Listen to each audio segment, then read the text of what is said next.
ওইখানে উত্তরা এলাকার একজন শিক্ষক, ওনার সাথে কিন্তু বর্তমানে রাস্তাটি এই পাশের খালের ভাঙ্গনের কারণে বিলীন হয়ে যাওয়ায় তারা এই রাস্তাটি ব্যবহার করতে পারছেন না। তারা খুব কষ্ট করে কলেজে আসছে।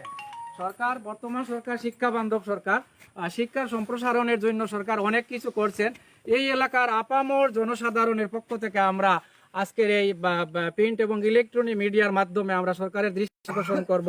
কুশিয়ারা ডিগ্রি কলেজের ছাত্রছাত্রীরা ইন্টার পরীক্ষা ঢাকা দক্ষিণে গিয়ে পরীক্ষা দিতে হয়।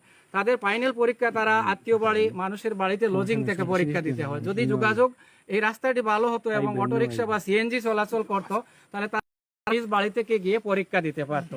এই কারণে এই রাস্তাটি একটি গুরুত্বপূর্ণ রাস্তায় কুশিয়ারা ডিগ্রি কলেজের কথা বিবেচনা করে এই রাস্তাটির আধুনিকায়ন এবং সংস্কারের জন্য আমরা সরকারের কাছে জোর দাবি জানাচ্ছি। পাশাপাশি এখানে রয়েছে মোফজ্জল আলী হাই স্কুল, যে হাই স্কুলের অধিকাংশ শিক্ষক শহর থেকে আসে এখানে শিক্ষকতা করেন। এই টোটাল 15-20টি গ্রামের ছাত্রছাত্রীরা এই হাই স্কুলে পড়ে। তাদেরও এসএসসি পরীক্ষা কিন্তু ঢাকা দক্ষিণে গিয়ে দিতে হয়, আত্মীয় বাড়ি থেকে লজিংয়ে থেকে পরীক্ষা দিতে খুব কষ্ট করে। যদি এই রাস্তাটি সংস্কার হয়, এখানে অটোরিকশা বা সিএনজি চলাচল করে, তাহলে তারা খুব বিনা কষ্টে এবং বিনা টাকা পয়সা খরচ করে বাড়ি থেকে অটোরিকশায় গিয়ে পরীক্ষা দিতে পারবে। তাই আমরা শিক্ষামন্ত্রী দৃষ্টি আকর্ষণ করব, আমরা আমাদের মাননীয় এমপি মহোদয়ের দৃষ্টি আকর্ষণ করব। উনি আমাদের জন্য পুলিশ পাড়ি করে দিয়েছেন যানবাহনের নিরাপত্তার জন্য, কিন্তু ছাত্রছাত্রীদের Kushiyara college, Mofazzal Ali high school এবং এই বাদেপাশা ইউনিয়নের 15টি প্রাইমারি স্কুলের ছাত্রছাত্রীদের পরীক্ষার সুবিধার জন্য এই রাস্তাটি অত্যন্ত জনগুরুত্বপূর্ণ রাস্তা।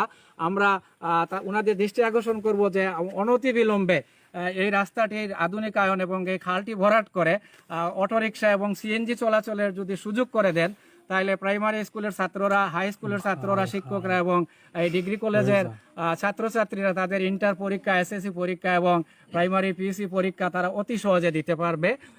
এই আশাবাদ এই এলাকার আপামর জনসাধারণে।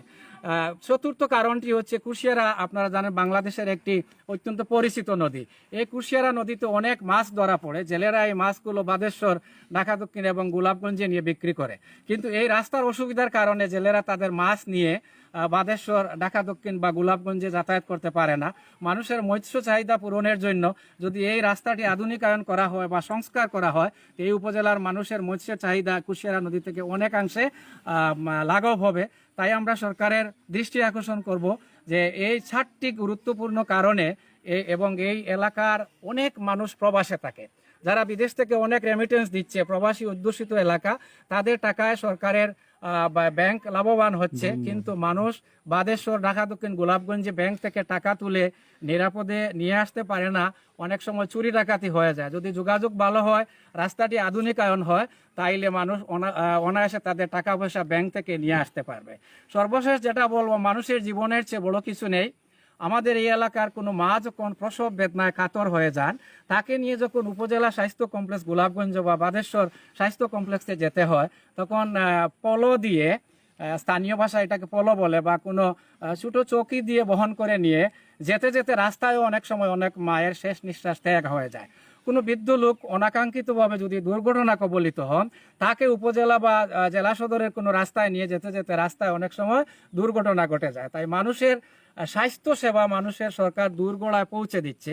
আমাদের দাবি হচ্ছে মাননীয় স্বাস্থ্যমন্ত্রী, প্রধানমন্ত্রী, সড়ক ও সেতু মন্ত্রী এবং শিক্ষামন্ত্রীর কাছে, এই এলাকার মানুষ সরকারকে নিয়মিত ট্যাক্স পরিশোধ করছে এবং মানুষের ভোটাধিকার প্রয়োগ করে জনপ্রতিনিধি নির্বাচন করছে। এই এলাকার মানুষের একান্ত দাবি স্বাস্থ্যসেবা, শিক্ষা এবং যোগাযোগের এই খাতে সরকার যদি, আমাদের মাননীয় প্রধানমন্ত্রীর দূরদৃষ্টিতার কারণে পদ্মা সেতু হয়ে যাচ্ছে, আর এখানে 8-10টি গ্রামের মানুষের প্রাণের দাবি 20 থেকে 25 হাজার মানুষের, যে হয়তো সরকারের 5 থেকে 6 কোটি টাকা খরচ হবে এই রাস্তাটি যদি আধুনিকায়ন করা হয়। জননেত্রী শেখ হাসিনার কথা এদেশের এই এলাকার মানুষ অনেক অনেক দিন মনে রাখবে, এই আশাবাদ ব্যক্ত করে আপনাদের কাছ থেকে বিদায় নিচ্ছি। আল্লাহ হাফেজ। দর্শক, আপনারা শুনলেন একজন বক্তব্য, তিনি যে